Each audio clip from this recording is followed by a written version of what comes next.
Como vão, Raverim, Hakol, Becede, tudo em ordem, tudo bem? Amigos, vamos fazer aqui a leitura da nossa quarta parte da nossa Parashá Shavua de Noa, tá? Sem mais delongas, é uma porção aqui que ela tem vários assuntos interessantes que eu queria tratar com vocês, então vamos lá. Estamos aqui no livro de Gênesis, tá? É o livro de Bereshit em hebraico, estamos no capítulo 8, vamos fazer a leitura aqui da partir do Passuk 15, tá? O versículo 15. Sem lá mais delongas, vamos lá. O Passuk inteiro já diz assim, tá? Já vou ler e já traduzo para vocês. Vai daber Eloquim et Noa, lemor, se min hatevá, atavesteha, uvaneha, unshei vaneha, itar. Né? Ou seja, Deus fala para Noa, Noé, saia da arca, você, sua esposa, seus filhos e a esposa dos seus filhos junto contigo, né? Ou seja, itar, juntamente contigo.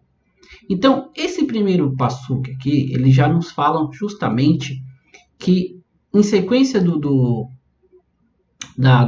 da parte de ontem, Noa agora é ordenado por Deus a sair da Tevá, a sair da arca, tá?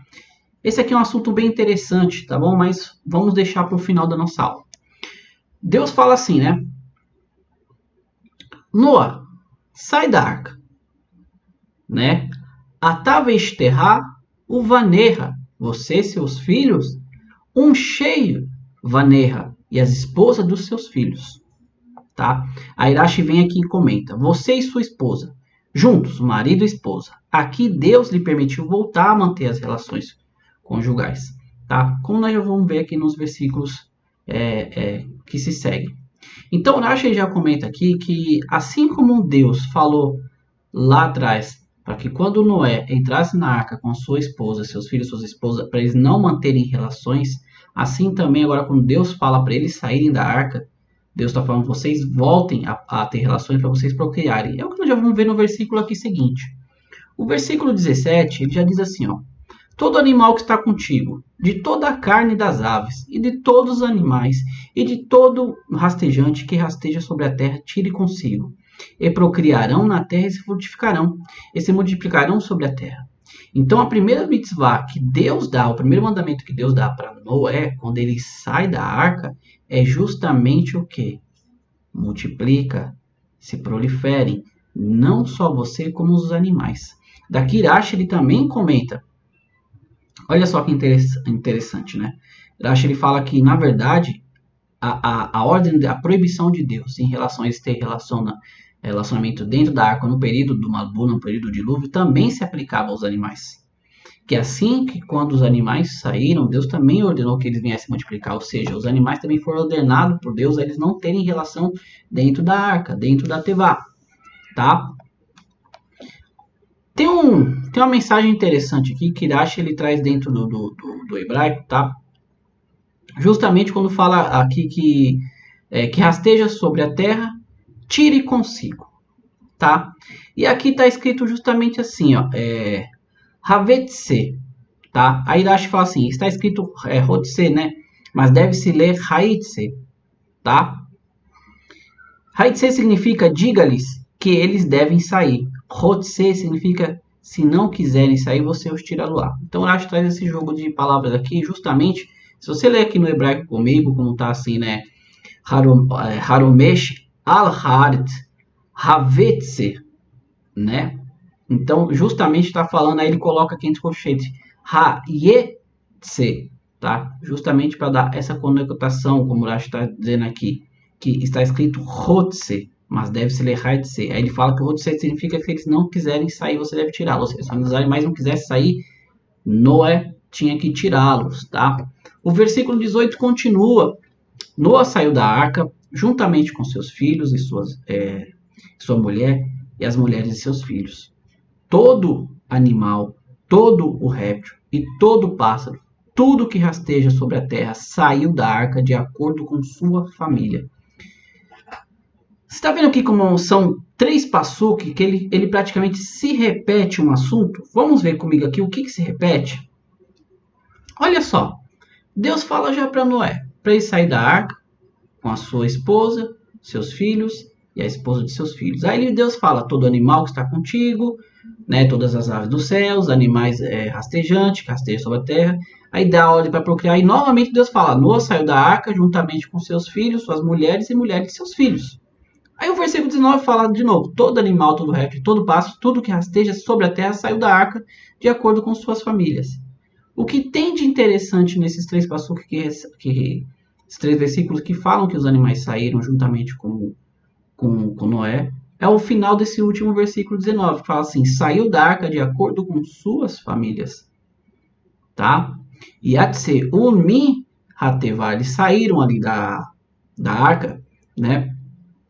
Aí a palavra seguinte em hebraico diz assim: Lemish fe roterra, né? Todos os seus familiares. Olha só, Rashi fala assim: com suas famílias, né? Eles receberam sobre si a condição de se unirem apenas com sua própria família. Lembra quando nós voltamos lá atrás e explicamos que justamente os animais também haviam se corrompidos, né? E nessa corrupção que eles também começaram a ter relações com os animais que não eram ali da sua espécie. Agora Deus, quando fala para eles saírem, como nós lemos aqui, porque a palavra rotsev, né, quer dizer que Noé teve que tirá-los dali, eles não queriam sair. Deus falou para eles assim: vocês saiam daí e mantenham relações entre as suas famílias, tá? Entre o que é da sua espécie, tá bom? Versículo 20: Noa construiu um altar para Deus. Ele tomou de todos os animais puros e de todos os pássaros puros e lhe ofereceu oferendas queimadas sobre o altar. Mais um versículo muito interessante aqui para nós pararmos, analisarmos e prestarmos atenção. Fala assim que Noa saiu da arca e o que ele pegou? Ele pegou todos os animais puros e de todos os pássaros puros, todas as aves puras. Por que é mencionado isso? E ele ofereceu oferendas queimadas sobre o altar. Lá atrás, nós vemos que Deus falou assim, ó, Noé, ao entrar na arca, vai vir animais, tá? Vai vir puros e impuros. Só que de cada casal puro, você vai pegar 7. Dos impuros é o par somente. Aqui Deus já estava falando para ele que quando você saísse da arca, quando você saísse da Tevá, você iria pegar desses animais a mais e iriam fazer o que? Uma oferenda a mim. Que é justamente o que está escrito aqui. E ele ofereceu oferendas queimadas sobre o altar. Por isso, dos pássaros a mais aqui, dos animais a mais. Como o próprio Urashi comenta assim, ó, de todos os animais puros. Ele disse: Deus me mandou colocar na arca 7 pares desses animais para que eu pudesse oferecer o sacrifício para ele. No caso, posteriormente. Então você daqui entende a unicidade de Deus. Esse assunto da unicidade de Deus, ele é bem complexo. Só que ele é fundamental nesse assunto aqui. Por quê? Deus, ele vê passado, presente e o futuro. Por quê? Porque Deus está acima do tempo, Deus está acima de todos esses conceitos. Então, ele já sabendo que Noé, quando sairia, precisaria oferecer a Deus uma oferenda, ele mandou ali que ele pegasse 7 pares dos puros. E aqui tem um outro ponto interessante que nós já comentamos para nós analisarmos. Se Deus falou para ele de animais puros e impuros, que é só dito lá em Levítico, no capítulo 11, quer dizer o quê? Que Deus já tinha ensinado a lei, a Torá, para Noé. Tá? Continuando aqui, ó. Versículo 21. Deus aspirou o aroma agradável e Deus disse para si: nunca mais eu amaldiçoarei a terra por causa do homem, pois a inclinação do seu coração, do homem, é má desde a sua juventude. Mais uma vez, um passuque que se complementa com o outro, um versículo que se complementa com o anterior. Nós falamos aqui da unicidade de Deus em relação à questão dele ter pedido para vir 7 pares de aves kosher, de aves permitidas, de pássaros ali e animais que eram puros. E agora Deus vem e reitera e fala assim: eu jamais vou amaldiçoar a terra novamente, porque eu sei que desde a juventude o coração do homem ele é inclinado para o mal. O próprio Urashi comenta aqui, está escrito Mineurav, né, sem a letra Vav dentro do hebraico aqui, tá? Para quem conhece hebraico, a palavra aqui na Torá, ela está escrito sem o Vav, tá? Implicando que a partir do momento que ele, o embrião, se sacode, né, no ar no hebraico aqui, para sair do ventre de sua mãe, a má inclinação é introduzida nele. Então, a partir do momento que uma criança, né, ela já nasce, por mais que ela esteja no estado de pureza ali, né, a própria Torá diz que ela tem sim uma tendência, se a pessoa não foi instruída, ela caminhar para o mal. Tá? Daqui você tira uma lição muito importante em relação a Shalom Bait, né? Ou seja, paz dentro do lar, paz dentro da casa, dentro dos casais. Que nós devemos, desde o princípio, desde ali da tenra idade do nascimento, ensinar os nossos filhos, tá? A andar nos caminhos corretos. Falar para ele que ele vai ter situações na vida dele, que ele vai passar por dificuldade, vai ser tentado, outras coisas, mas que ele deve sobrepujar essa inclinação e fazer aquilo que é correto, tá? Vamos lá. Além de Deus falar em relação ao homem que ele é amado desde sua juventude, o versículo ainda continua assim: e nunca mais afligirei todas as criaturas vivas como fiz, tá? Em relação a essa questão do homem, tá bom? Vamos lá, versículo 22. Enquanto a terra durar, semeadura e colheita, frio e calor, verão e inverno, dia e noite nunca cessarão. Vamos prestar bem atenção nesse versículo 22 aqui, porque já vamos entrar no capítulo 9, tá? Olha só que interessante. Enquanto a terra durar, isso é no português, tá? Mas o que está escrito no hebraico? No hebraico está escrito assim: Odekolo imei haaretz, tá? Ou seja, ode aqui, na verdade, dá-se o sentido de eternidade, dá-se o sentido de para sempre, como diz assim, né? Veat, né? Mead odlam, né? Agora e para todo o sempre. Então, a tradução portuguesa aqui, eles colocaram que enquanto, tá? Mas o dentro da raiz do hebraico, tá? Justamente dizendo assim, ó, para sempre, né? A terra durar, a semeadura, a colheita, o frio, o calor, verão, inverno, dia e noite nunca cessarão. Vamos pegar o comentário de Ash para nos aprofundarmos mais aqui, ó. Ele fala assim: cada uma dessas 6 temporadas, estações, né, tem a duração de 2 meses. Cada um desses tempos tem 2 meses, tá? Conforme aprendemos. Metade de Tisrei, tá? Que é o mês onde nós iniciamos o ano, tá? Marchevan e a metade de Kislev são temporadas de semeadura. Então, o Rashi pega aqui e fala: esses meses aqui são temporadas de semear, tá? Metade de Kislev, Tevet e metade de Shivat são tempo o quê? Do frio, onde vem o inverno, tá? Uma outra adição aqui. Acrescentam: enquanto existir a terra, do hebraico Od, como eu falei para vocês aqui, dentro do próprio comentário de Ash, ele já fala: Od significa sempre, como em a sua imundícia está permanentemente, ou seja, Od sobre ele, como diz lá em Números 19, 13. Então, se a pessoa, no caso aqui, como está falando da impureza, ficar sobre ele, é usado o mesmo termo Od, para sempre. Então, daqui você entende que a terra para sempre ela durará.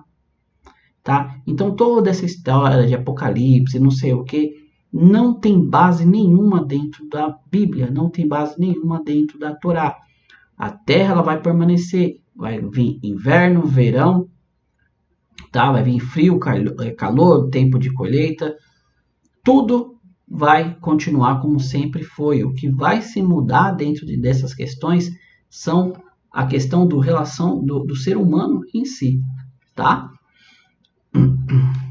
Continuando aqui, Irache ele traz várias questões aqui em relação ao frio, ao inverno, tá? A colheita, ele começa a explicar sobre a época, tudo, então não vamos adentrar a esse comentário. Só vamos pegar o último comentário que ele diz assim, ó: dia e noite nunca cessarão.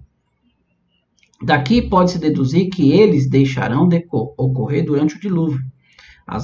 Deixaram de ocorrer durante o dilúvio. As constelações não orbitaram e o dia era indistinguível da noite.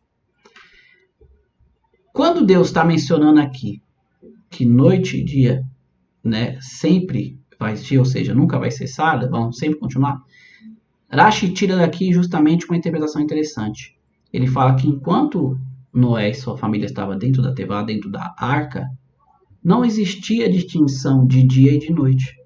Como o malbolo de dilúvio estava na Terra, então não havia, ele diz que as constelações elas pararam, elas não, né, se aproximaram, ficaram invisíveis, não conseguia se ver, assim como o dia e a noite também, ou seja, ficou simplesmente na noite, então não havia distinção, tá? Por isso Deus, quando Noé sai da arca, ele reitera esse pacto com Noé, falando que isso nunca mais iria mudar, que iria esse princípio sempre continuar até, né, Od Olam, para sempre, tá bom? Versículo 1 aqui do capítulo 9 diz assim, ó, Deus abençoou Noa e a seus filhos, né? Vayvarach Elohim et Noa ve'et banav, tá? Abençoou Noé e seus filhos, tá? E falou, Vaiomer lachem pri urbu et haaretz, tá? Ou seja, Deus abençoou Noé e seus filhos e ele disse, né, frutifiquem, multipliquem-se e preencham, né, et haaretz, preencham a terra, tá? Ele não falou toda a terra, preencham a terra por onde eles estavam ali no princípio, tá? Haverá o medo e pavor de vocês instalado em todos os animais selvagens da terra e todos os pássaros do céu, em tudo que rastejar na terra, em todo peixe do mar. Eu os coloquei em tua mão. Tudo que se move e que vive lhe será por alimento, como a vegetação das plantas eu lhes dou.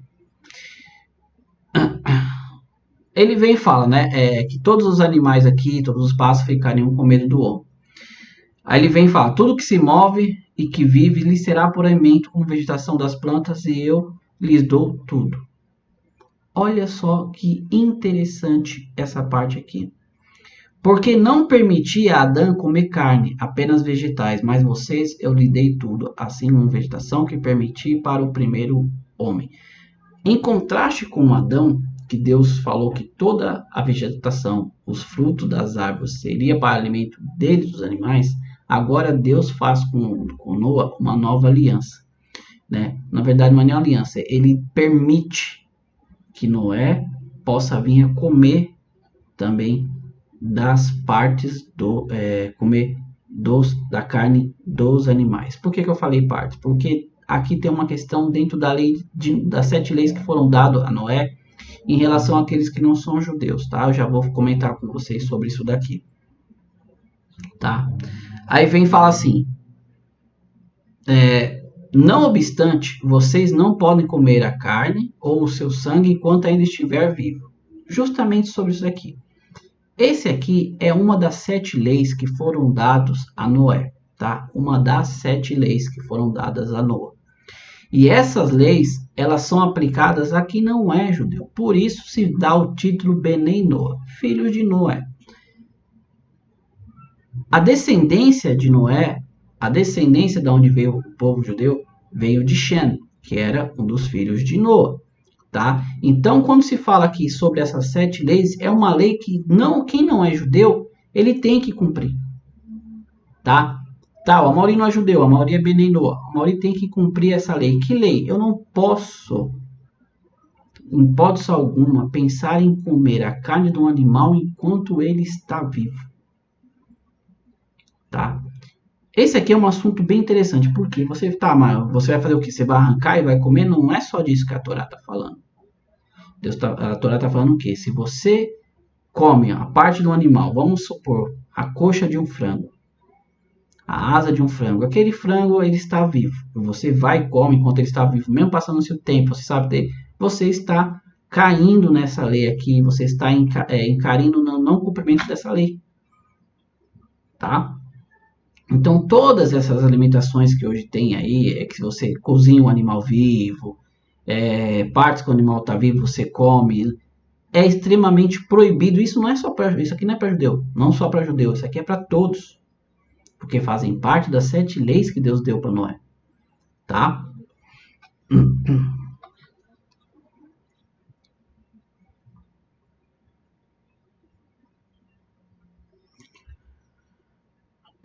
Vamos lá. Rashi, só para você ter ideia, Rashi aqui traz 3 explicações sobre essa questão, tá? A gente abordou todas elas aqui no que eu acabei de falando, né? Tá? Então vamos lá.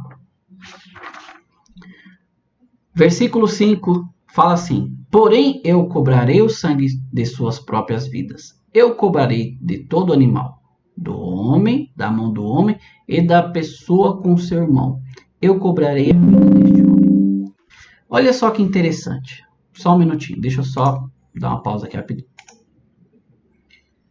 Voltando aqui, meus amigos, tá? Eu havia pausado ali para atender uma pessoa. Vamos lá. Eu cobrarei do sangue de suas próprias vidas, eu cobrarei de todo animal, da mão do homem, da pessoa com seu irmão, eu cobrarei a vida deste homem. Prestem bem atenção nesse versículo, tá bom? Vamos lá. O versículo aqui, ele parece um pouco confuso, mas ele não é confuso. Vamos pegar aqui no versículo anterior. Deus estava falando o quê? Que não era para o homem fazer o animal sofrer. Não era para ele comer uma parte do animal enquanto ele estava vivo. Aí Deus vem e fala assim, porém, eu cobrarei o sangue de suas próprias vidas. Eu vou cobrar se você matar uma outra pessoa. Esse é o sentido literal. A Irache ele fala assim, ó, mesmo que eu lhe permitir tirar a vida dos animais, cobrarei o sangue de alguém que derrama o próprio sangue. Isto é, comete suicídio. Tá? Então o Irache ele traz aqui a interpretação seguinte, que se a pessoa, ela porém tirar a sua própria vida, ela vai cair nesse mandamento, tá? Ou seja, a pessoa que ela vem e se suicida, né? Deus fala, você não tem o direito de tirar a sua própria vida, tá? Aí vem assim, ó, eu cobrarei de todo animal de suas próprias vidas. Ela continua assim, ó. Também aquele que se enfoca, apesar de que ele não sai sangue, ele também está caindo nesse preceito. Por quê? Você sabe que a pessoa que se enfoca, ela não derrama sangue, né? Ela se asfixia, ou seja, a questão aqui não é o sangue, tá? Aqui a questão é justamente a pessoa que atenta contra a sua própria vida. De todo animal, Urash comenta, os homens da geração do dilúvio haviam pecado, e por isso lhes foram permitidos como alimento aos animais selvagens. Então Urash comenta assim, que como a geração do dilúvio havia pecado contra Deus, Deus permitiu que para os animais selvagens os homens também fossem alimento, tá? Que teriam poder sobre eles, ou seja, conforme está dito, né? Em comparado, os animais foram a eles semelhantes. Aqui o salmista ele pega e fala assim que os seres humanos foram comparados aos animais em semelhança, conforme está relatando essa passagem aqui. Portanto, foi necessário avisar os animais a respeito deles para que não matassem os homens, porque fizessem isso seriam mortos. Ou seja, agora Noé sai da arca, Deus instaura um medo nos animais em relação a ele, para que os animais não viessem a comer, né, ali no caso Noé, seus filhos, a sua esposa, a esposa dos seus filhos. Deus instaurou, ou seja, a partir daqui, se um animal matar um ser humano, isso vai ser cobrado dele, tá? De alguém que mata intencionalmente, sem testemunhas, eu vou cobrar. Se alguém matar alguém intencionalmente e não haver testemunhas, Deus fala, eu vou cobrar. Eu cobrarei o sangue dessa pessoa. Agora aqui, meus amigos, temos um passuque aqui bem assim, diferente para tratarmos. Vamos lá. Ele fala assim, da pessoa com seu irmão. Como diz aqui, eu cobrarei de todo animal, da mão do homem, da pessoa com seu irmão. O que isso quer dizer? Da mão de quem ama o outro como um irmão e o matou involuntariamente, irei cobrar a sua punição se ele não for para exílio nem implorar para que sua iniquidade seja perdoada. Vamos entender aqui.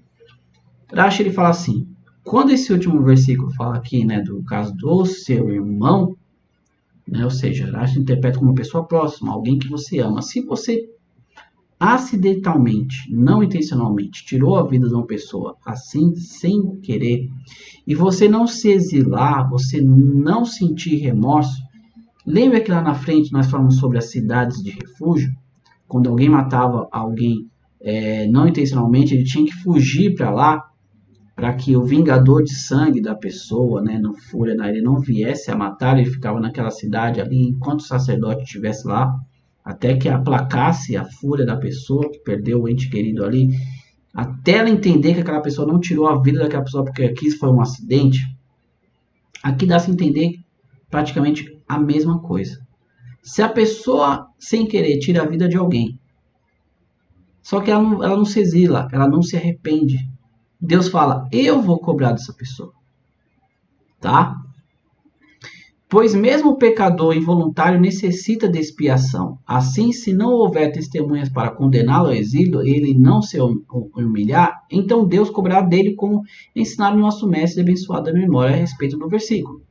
Tá? Tudo que eu expliquei para vocês aqui. E Deus colocou sua mão, ou seja, Deus vai adentrar com a providência em relação a essa pessoa, tá bom? Conforme explicado no Tratado de Macote, na página 10b. Deus faz com que ele se encontre na mesma pousada. Olha só que interessante. Esse tratado aqui do Talmud de Macote, na página 10b, ele nos traz uma história bem interessante para como que isso funciona. Vamos lá. Ele fala assim: na referida passagem, trata-se a respeito do seguinte: 2 homens, cada um dos quais havia assassinado uma pessoa, sendo que um havia assassinado intencionalmente, por vontade, ele queria matar a pessoa, e o outro involuntariamente, sem querer. Tanto um, num caso, como no outro, não havia testemunhas para condenar, ninguém viu nada, então como é que vamos condenar? Deus faz com que eles se encontrem numa mesma pousada. Aquele que matou intencionalmente se senta debaixo de uma escada e aquele que matou involuntariamente desce a escada. Olha só que interessante. Um matou intencionalmente, o outro não. Ninguém viu nada, então não havia testemunha para condená-los. Eles se encontram numa mesma pousada. Esse que matou a pessoa intencionalmente, ele vai ali e fica embaixo da escada para descansar. Já aquele que matou não intencionalmente, ele está descendo a escada. Vamos continuar aqui. E sem querer cai em cima do primeiro, matando a pessoa que havia matado intencionalmente acaba sendo morta. E o que havia matado involuntariamente acaba sendo exilado. Então, Deus fez com que os dois se encontrassem. O que havia matado uma pessoa intencionalmente embaixo da escada morreu. Já o que matou a pessoa não intencionalmente, agora, como havia testemunha dentro da pousada, ele foi exilado ali até que se passasse, né, esse tempo, essa situação ali de culpa, tal, tudo, as pessoas que quiseram se vingar, tá? Essa é a explicação quando Deus ele vai cobrar. Se a justiça do homem falha, a de Deus não. No momento certo, ele providencia, tá? Todas as coisas. Vamos lá. Continuando aqui. Aquele que derrama sangue de um homem deverá ter seu sangue derramado pelo homem, pois a imagem de Deus fez um homem. Último versículo. Vocês frutifiquem, multipliquem, povoem a terra e tornem-se numerosos nela. Olha só que interessante esses últimos 2 versículos. Deverá ter seu sangue derramado pelo homem. Se houver testemunhas, matem-no. Por quê? Pois a imagem de Deus, etc. Como estou falando aqui. Não é questão de pessoa matou, eu vou matar. Não. Tem testemunha? Foi intencional? Ele vai ser julgado e condenado aqui. Tá? Nós acabamos de ler um versículo que fala sobre isso atrás. Então não quer dizer que a pessoa, como as pessoas gostam de traduzir, né, erroneamente, olho por olho, dente por dente. Não é essa a ideia do versículo, tá bom? Continuando. Né, fez o homem. Este é um versículo incompleto, assim deve ser lido. O Criador fez o homem da mesma forma a diversos exemplos. Ou seja, elas fazem que esse aqui é um versículo que está incompleto. Porque é levado lá desde Gênesis, né? Então aqui só traz uma pequena referência.